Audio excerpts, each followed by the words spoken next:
Allora, ora è l'intervento di Maria José Martínez Segura dell'Università di Murcia. Maria è docente ordinario, ha avuto un'esperienza precedente però come insegnante nella scuola, si è occupata in particolare di educazione speciale. In questo momento si occupa anche di tecnologie dell'istruzione, di tecnologie per l'inclusione. Questo è un po' il suo settore di ricerca con diverse organizzazioni importanti. Io le darei la parola per il suo intervento. Grazie Maria.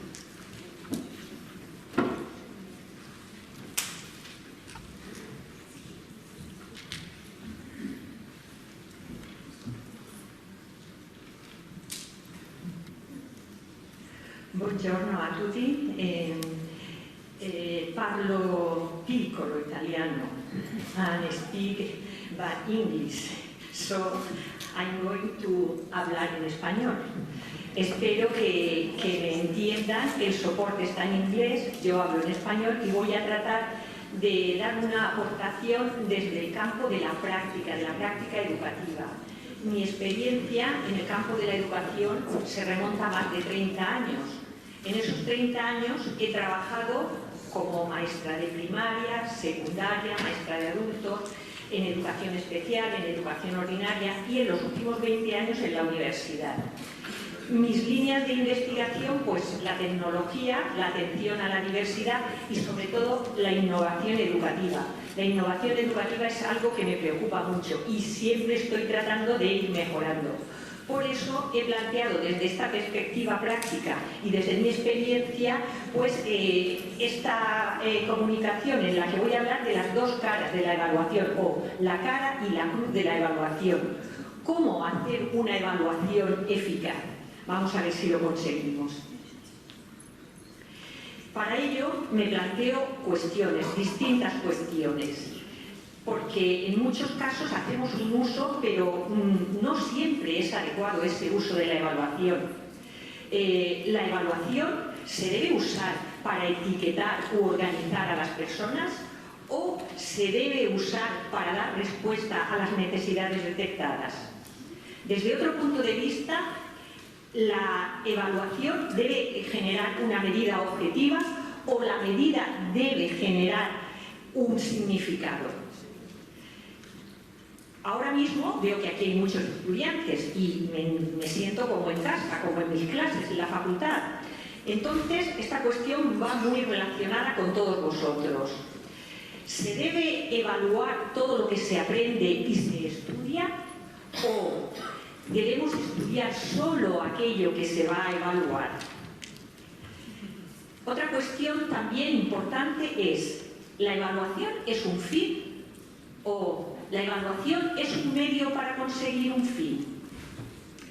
Y por último, ¿la evaluación es promotora o limitadora de los aprendizajes? Bueno, partiendo un poco de un concepto general de evaluación, vemos que la evaluación es una actividad social. Una actividad social que está caracterizada por unos valores, los valores que imperan en la sociedad en ese momento. Para ello hay que recoger una serie de pruebas y elaborar, extraer unos juicios de esas pruebas que den la respuesta a la finalidad que nos hemos planteado en esa evaluación. Se incrementan los niveles de enseñanza y aprendizaje, estamos haciendo una selección justa. Bueno, todo esto está relacionado con ese momento social y esos valores sociales. Pero la evaluación es una técnica representacional. Vamos a hablar de la evaluación, pero ¿cuál es la finalidad de la evaluación? La evaluación la usamos mucho, pero con distintas finalidades. Primero, debemos de dejar claro, cuando vamos a realizar una labor evaluativa, cuál es la finalidad de esa evaluación. Esa finalidad, pues generalmente, si las agrupamos, pues podría ser selección o certificación, podría ser establecimiento y elevación de los niveles o una evaluación para el aprendizaje, como acaba de comentar el profesor anteriormente. Pero una vez que ya nos hemos planteado cuál es la finalidad de la evaluación, planteémonos una siguiente pregunta. ¿El camino que estoy siguiendo es adecuado para esa finalidad? Ahí van a aparecer por ese camino unos resultados y me van a decir los resultados. ¿He conseguido la finalidad que pretendía o no la he conseguido? Si no la he conseguido es que los medios que he utilizado no son adecuados para la finalidad. Debo de replanteármelo y volver a empezar. Por lo tanto, teniendo en cuenta que hay distintas finalidades, los docentes realizamos distintos usos de la evaluación. Una evaluación como diagnóstico de las condiciones de partida. Una evaluación para controlar el progreso. Una evaluación para establecer niveles.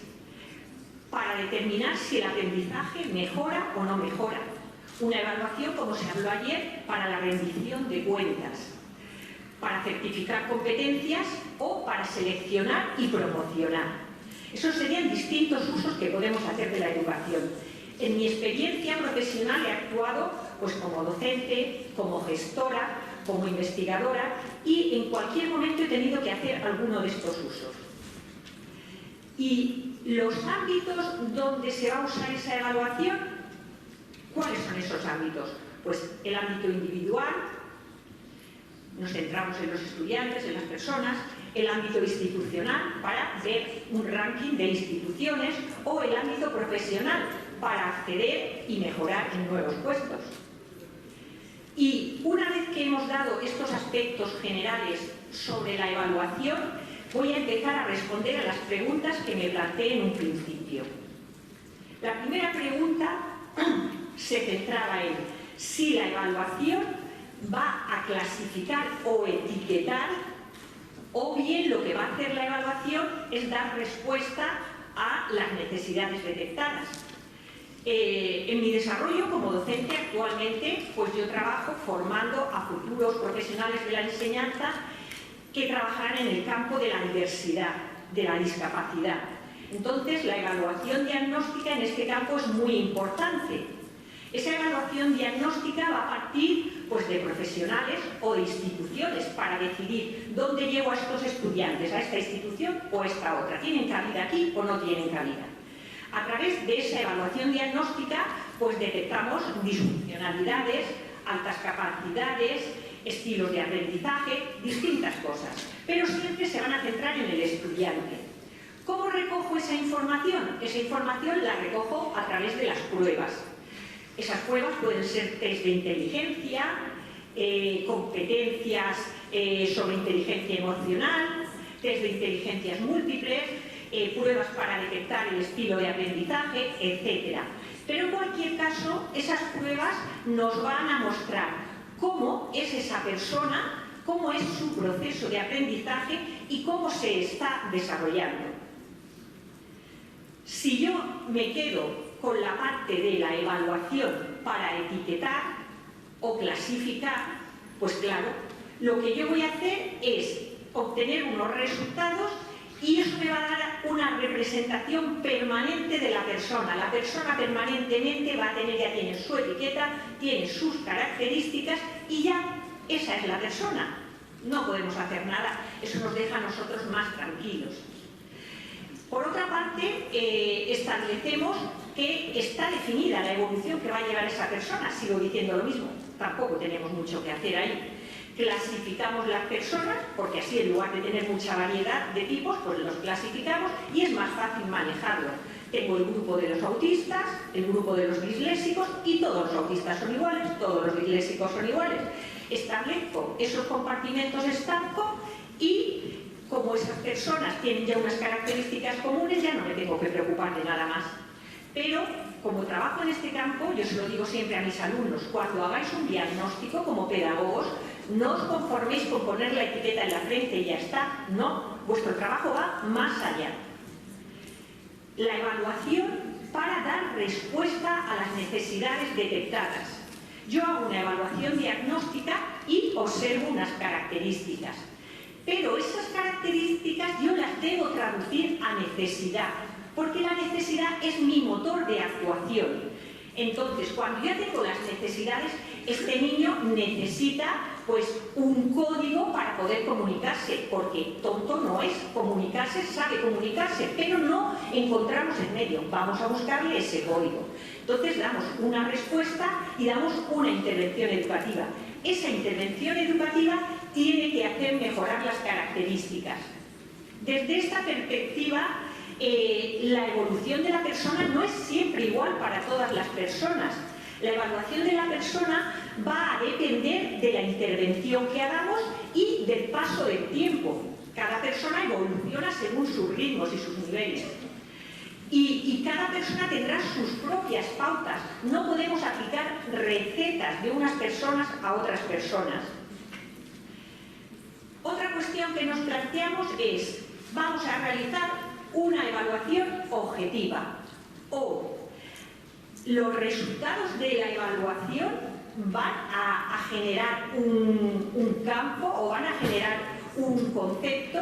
Bueno, está claro que aunque queramos poner una prueba de evaluación justa para todos estos que hay aquí delante, pues no va a ser nunca justa esa prueba. Entonces, hacer esa evaluación objetiva es muy difícil. Cuando nosotros generamos, a partir de la medida que me da la evaluación, generamos clases, identidades, esto es muy peligroso porque partimos de personas que habitan con independencia de las medidas, no tienen que ver nada con las medidas, personas que tienen diferentes características, pero a nivel social, en un momento determinado, se ponen unos estándares y se dice, hemos de evaluar, clasificar y organizar a todo este amplio grupo de personas.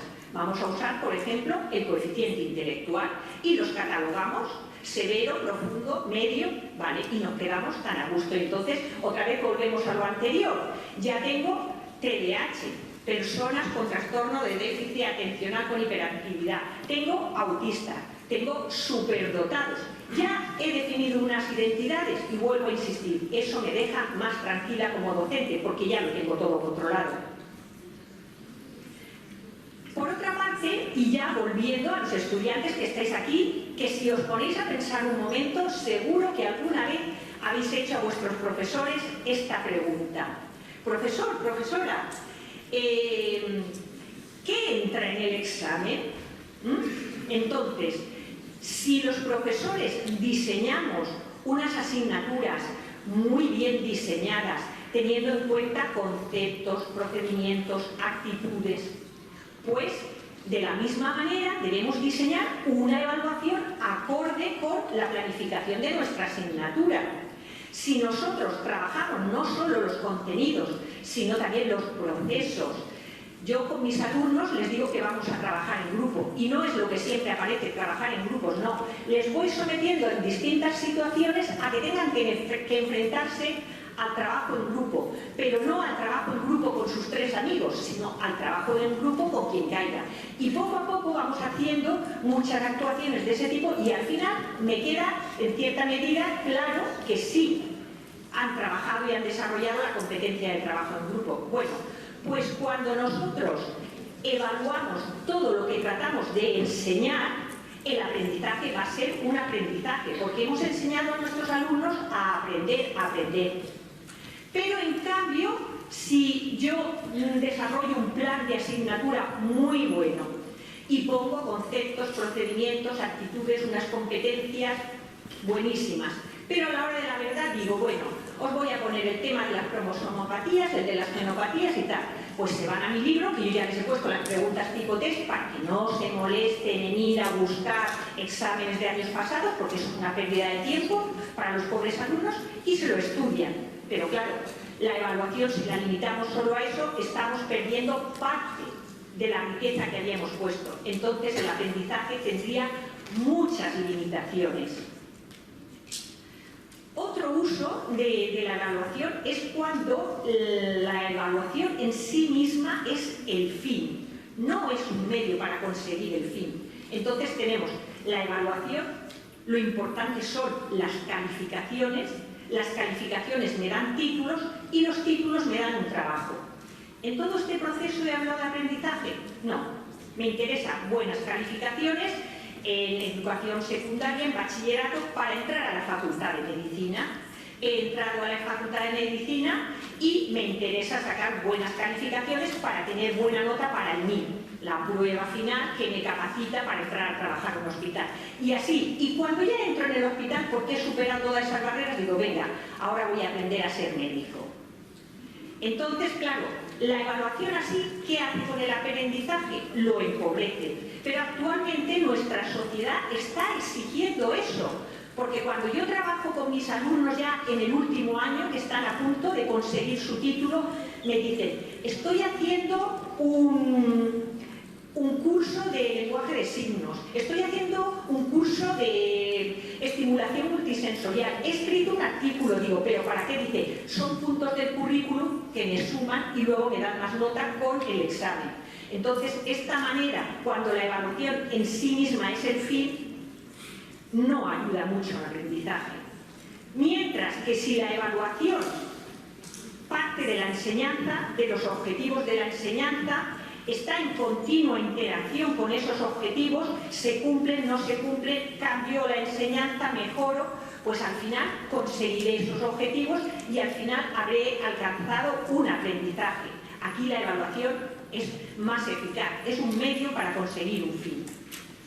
Y llegando ya a la última cuestión, la evaluación promueve, genera o limita el aprendizaje. Bueno, la evaluación debe contribuir al desarrollo del aprendizaje, pero para eso hay que evaluar el momento concreto y también preparar para el futuro. Hay que tener en cuenta para realizar una evaluación de estas características distintos factores situacionales, como es la interacción y el contexto en el que estoy. Eso me va a determinar mucho y puedo conseguir una buena evaluación. Pero, como ya he comentado antes, la evaluación no es un hecho neutro. La sociedad influye mucho en ese modelo de evaluación. Y eso va a tener unas consecuencias en las personas, en la escuela, en las instituciones. Perdón. Y esas consecuencias están relacionadas con la finalidad que me planteé de la evaluación: seleccionar personas, ver una rendición de cuentas. En definitiva, estamos haciendo una evaluación sumativa y no estamos mejorando el proceso de enseñanza-aprendizaje. De este modo, vuelvo ya, dada respuesta a las cuestiones planteadas, voy a retomar brevemente lo que mi colega anterior ha ido comentando, pero yo desde una perspectiva más práctica, a pie de calle. La evaluación para el aprendizaje. Bueno, la evaluación para el aprendizaje es la evaluación que me creo y que año tras año trato de ir mejorando, que aún no lo he conseguido. Por eso me quedan años en la universidad para llegar a conseguir esa mejora. La evaluación para el aprendizaje es una actividad, es un proceso que tiene una actividad social. El estudiante crea sus propios aprendizajes, él dirige su aprendizaje y se basa en lo que ya sabe para generar otros nuevos. Entonces, ¿a qué ayuda este tipo de evaluación? Pues le ayuda al estudiante a saber qué tiene que aprender, cómo aprenderlo, a saber qué sabe ahora y qué tiene que saber después, y qué camino tiene que seguir para ir progresando. Por último, aquellos factores claves que van a determinar este tipo de evaluación, pues sería la participación activa del estudiante en su proceso de aprendizaje, el feedback eficaz que llegue al estudiante y él lo pueda aplicar, el modificar la enseñanza cuando los resultados de la evaluación nos lo dicen, que así debe ser, acostumbrar también a los estudiantes a autoevaluarse a sí mismos. Y por último, dar cierto énfasis y cierta profundidad a la motivación y a la autoestima, porque un estudiante que esté motivado y que crea en él mismo va a progresar y va a llegar lejos. Pero necesitamos esa motivación y esa autoestima. Y como he ido tratando de ser crítica, tampoco quiero tener la mano blanda con este tipo de evaluación. también cuando usamos este tipo de evaluación, pues tenemos unos puntos críticos que debemos de cuidar. ¿Qué se aprende? ¿Qué se aprende? ¿Se aprende el contenido o se aprende a aprender? Pues no me puedo ir solo a aprender o solo a aprender el contenido. Tienen que aprender ambas cosas. Claridad o acomodación. ¿Qué? Bueno, tenemos que hacer explícito a los estudiantes lo que deben de aprender, pero eso no es para que se queden ahí tranquilos, acomodados y digan, bueno, pues ya sé, pero no hago, no. Tienen que tener un aprendizaje de éxito, un aprendizaje significativo, valorando ambos aspectos. Por último, una evaluación formativa en un ambiente sumativo. Yo tengo muchos compañeros que realizan evaluación formativa, hacen el examen del tema 1, del tema 2, del tema 3, del tema 4, hasta llegar al tema 9, y luego hacen el examen de la asignatura, y ya está. Eso es la evaluación formativa. ¿Dónde está el feedback, la interacción? ¿Dónde están todas esas cosas que hemos dicho? Debemos de llevar cuidado, no convertir microevaluaciones sumativas en lo que sería una evaluación formativa. Y, por último, para que ese feedback sea eficiente, debo de saber cuándo y dónde lo debo de realizar. Debo de saber también que se debe centrar en la tarea, no en el estudiante. Tú has hecho mal esta tarea no es correcta, la podemos mejorar así y así. No, tú eres incapaz de hacer esto. Y por último, acostumbrar a usar ese feedback por parte del estudiante. Y visto lo visto y las cuestiones que he ido comentando, entonces, ¿cómo me gusta a mí la evaluación? ¿Cómo entiendo yo la evaluación? Pues a mí me gusta una evaluación que da respuesta a las necesidades detectadas. Me gusta una evaluación que sea objetiva, pero que tenga presente a la diversidad. Me gusta una evaluación que mejore el aprendizaje, pero también mejore la enseñanza. Y me gusta una evaluación que ayude a aprender a aprender. Muchas gracias por su atención.